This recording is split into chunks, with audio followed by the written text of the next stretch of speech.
J'ai commencé la musique au collège. Je jouais de la guitare sur la plage notamment, du sitar indien aussi, avec un maître, place de Clichy. Et j'ai commencé par faire des études de sociologie et de psychologie. J'ai arrêté en licence de sociologie pour me consacrer uniquement à la musique. J'étais pas tout à fait opérationnel, on va dire ça comme ça. J'ai eu 2-3 années qui ont suivi de rencontres, d'expériences en studio, où j'ai vraiment appris de manière autodidacte à produire de la musique, à me servir des instruments et à avoir une idée un peu plus précise de ce que j'avais à dire avec des sons.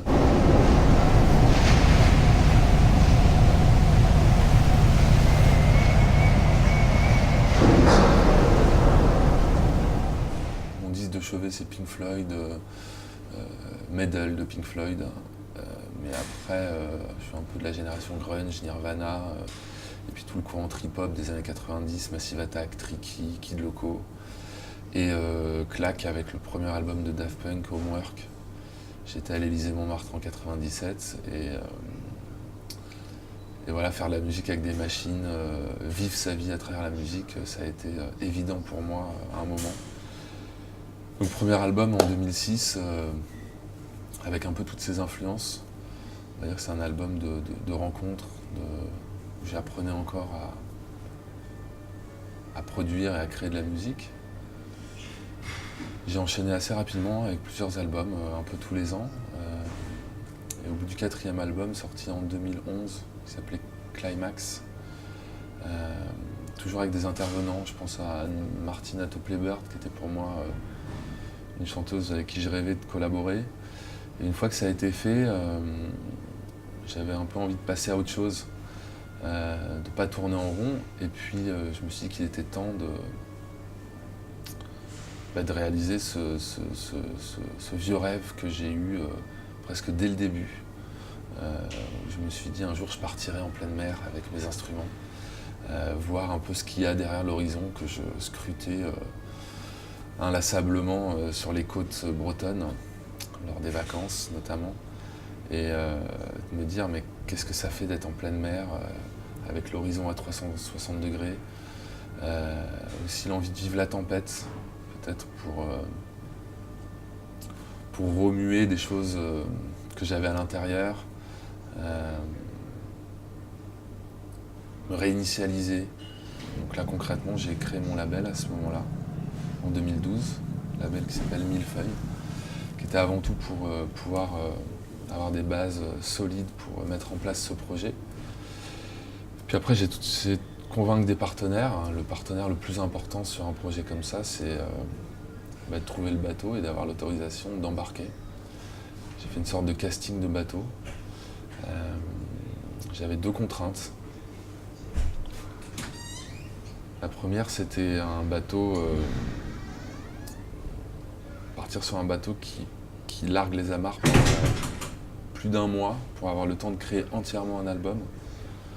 Puisque le dogme artistique que je voulais m'imposer, c'était d'arriver avec tous mes instruments sur un bateau, des pages blanches, avoir aucune idée de ce que je pouvais aller chercher, créer là-bas, et d'arrêter le processus de composition et de production entièrement une fois le pied remis à terre.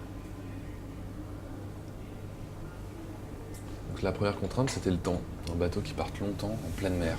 Et la deuxième contrainte, c'était un bateau qui parte dans une région hostile, puisque j'avais le doux rêve de mettre en musique la tempête.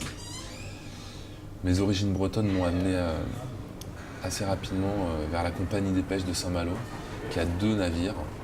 Le Joseph Roty qui part faire des campagnes de pêche au milieu de l'Atlantique Nord, des campagnes qui durent à peu près 5-6 semaines. Et donc j'ai réussi à rencontrer l'armateur, qui est un homme charmant d'une 60aine d'années, Monsieur Soisson, qui m'a reçu un beau matin dans son bureau. Je lui ai présenté le projet. Et bizarrement, il a été séduit. Il a tout de suite contacté son capitaine pour lui demander si selon lui c'était possible. Le capitaine est toujours musicien, un peu à ses heures perdues, guitariste. Et donc ces deux hommes ont été séduits, intrigués, et puis je pense touchés par la sincérité du projet, la démarche de vivre un peu comme tous ces hommes une expérience entière. L'idée c'était vraiment d'embarquer, de m'immerger, être logé à la même enseigne que l'équipage, et de vivre comme eux ces conditions un peu extraordinaires. 60 degrés 43 nord, c'est la latitude la plus au nord à laquelle le bateau est allé. Pour situer, c'est au sud des îles Féroé, entre les îles Shetland et les îles Féroé, au large des côtes Hébrides, au nord des côtes Hébrides écossaises. Et c'est une région assez dure, puisque toutes les déferlantes, les dépressions descendent du Groenland, passent au milieu de l'Atlantique et remontent le long des côtes écossaises.